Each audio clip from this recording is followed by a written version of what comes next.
So, another new loan app na naman sa Google Play Store at hindi ko alam kung na-notice nyo na itong si PesoMe Loan App. So, nakalagay dito na na-release lang siya this March 2025. So, nagmumukha siyang bago or nagmumukhang bago ulit. And let's see guys kung anong meron sa loan app na ito. Na sinasabi niya dito, nagpapautang daw siya ng up to 50,000 pesos. And under daw po siya kay Warm Service Lending Corporation.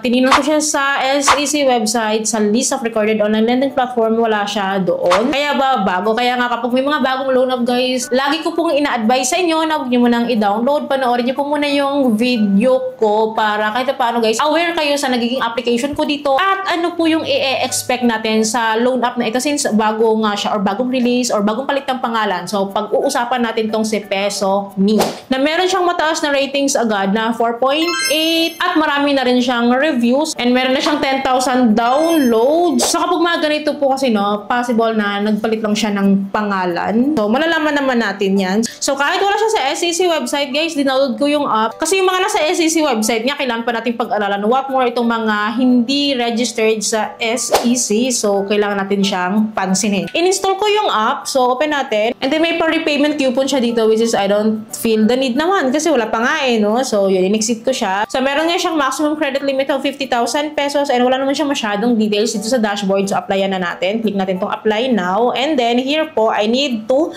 create an account to sign up kasi wala naman akong account dito. So, I need to register here by using my mobile phone number and then magsisend sila ng verification code through that mobile phone number and then i-enter po natin dyan. And then guys, ang nag-send po sa akin ng code ay si Peso2U Loan App. So, visible na sa akin to si Peso2U. Actually, matagal na tong loan app na ito and in and out din siya sa Play Store. So, ibig sabihin nito, siya din ito. Nagkaroon lang ng update at nagpalit siya ng name. So, pina-front niya lang si PesoMe Loan App. Well, itong si Peso2U Loan App guys kasi under po siya kay Snap Cash Lending and yun po yung nakaregister po sa SEC website. Actively licensed to operate po siya. So, maybe iisa lang sila, no? Kaya itong si PesoMe na under kay Warm Service Lending Corporation is si Peso2U din to. Kaya siya yung nakaregister doon sa SEC website na under kay Snap Cash. Diba sabi ko sa inyo kaya di pa yung mga ganitong mga loan app, pinag-aaralan talaga natin. At ina-update ko talaga kasi usually magkakapatid lang sila or nagpapalit-palit lang ng pangalan pero iisa lang talaga sila. Well, sa katauhan ni PesoMe, so ito yung focus natin. Well, anyways, enter natin yung verification code na sinend po sa atin ni Peso2U. And then I need to create a password here, 6-digit password which is very weak din kasi kahit isang digit lang na 6 numbers is magpuproceed siya. Anyways, after ko ma-provide yung portion na ito, so register tayo. And then guys, after nyan, so nandito na yung mobile phone number ko and then I need to input again my 6-digit password para makapasok ako sa loan application. So after that one is meron naman tayong repayment coupon dito na nag-pop up na kailangan natin i-exit. So exit lang natin yan. And then here I need to accept their permission disclosure po. So i-access daw nila yung SMS, camera, contacts, location, notification permissions, So in-accept ko to para makapag-proceed ako and then bumalik ako dito sa dashboard that I need to apply na naman. So click lang natin itong apply now and then i-allow lang natin itong mga nagpa-pop up dito. And then here po na kailangan sila ng information sa atin regarding my personal information to or mga basic information. It includes my email and then eto na naman si Facebook personal homepage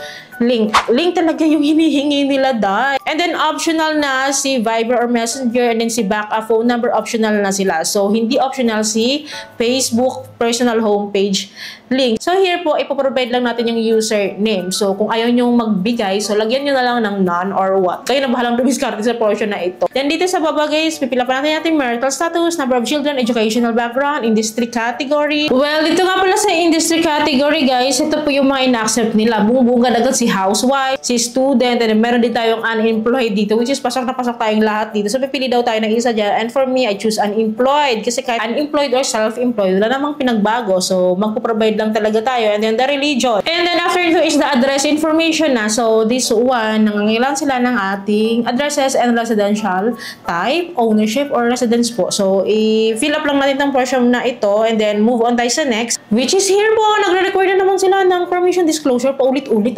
So, accept lang natin ulit ito. Nagbigla-bigla na lang siyang nagpa-pop up na naman. And after that is the contact information na. So, 5 yung hinihingi nila dito, ang dami, no? So, ito po ay magdadirect sa phone book list. So, fill upan lang natin tong portion na ito. Kahit nakakatamad tong portion na ito. Ang 5 ba naman, ang dami. Anyways, after ito, continue tayo. Here po is the authentication na. So, dito po is kailangan natin ibigay yung details ng ating ID and followed by our facial verification. May mga details dito na kailangan muna nating fill upan like type of ID. Ito nga pala yung mga IDs na nire-require po nila. Ang dami. So, pipili lang tayo ng kahit isa lang po dito. And then, i-input din natin yung ating ID number as well as our name. Manually fill up talaga siya. And then, the date of birth. And then, after that, facial recognition din. So, magsa-selfie lang po tayo dito. And then, after that, pipicturean po natin ng ating ID. And then, isa-submit po natin right after. The next ito is the references naman. So, lahat naman ito is optional. So, kung gusto daw natin mag-upload ng employer's card or payslip,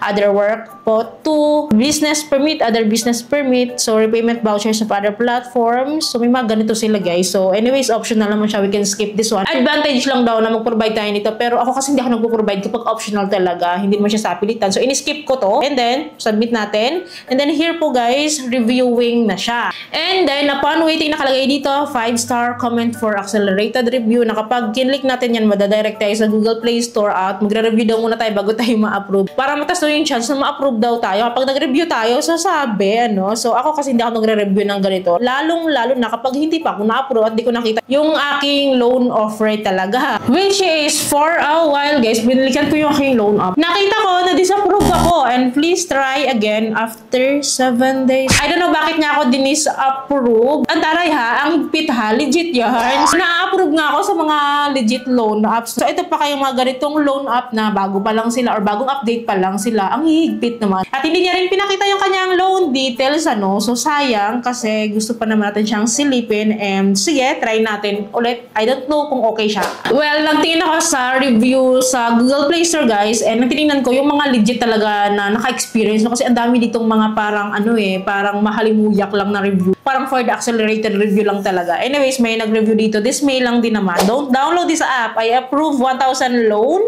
Then I only receive 550. Oh, saan ka pa? It also says that it is installment. Then when you got the money, it was one-time payment. This is scam. Don't ever try this one. 550 na lang yung matatanggap mo. And for sure, 7 days to pay ito. So, ibig sabihin, 450 yung kinuha nila sa atin. So, parang 45% guys, yung kinukuha nila sa atin. And for sure, hindi lang 1,000 yung ibabalik mo dito. Meron pa tong karagdagan. So, diba? Grabe naman. Sabihin na lang, hindi niya rin ako in-approve. Anyways, guys, sino dito naka-experience? For sure, may naka-experience sa inyo kay Peso Me or kay Peso to You loan app. Since existing loan app na po talaga. Ito hindi talaga siya masasabing bago. Bagong update siguro, oo. Bagong balik sa Google Play Store, bagong palit ng pangalan, pero ito pa rin yun. Paki-comment down below po yung experiences nyo, no? Para lang ma-justify natin to. Mga nagre-review po na mga user regarding this loan app. Buti na lang nasilip ko siya. Well, don't worry, palagi po ako magkakaroon ng update regarding new loan apps or existing loan apps na nagpapalit-palit na ng pangalan, bagong usbong, no? Legit man yan or hindi. Sinisilip ko po yan. At sinusubukan ko po mismo. Kaya dapat po nakasubscribe po kayo and click yung bell button para lahat po ng videos ko is updated and notified po kayo. So yun lamang po. I hope po may natutunan kayo sa video. I hope po nakatulong tong video sa inyo. Kung gusto nyo, please don't forget to like and share. And thank you po for watching. Bye!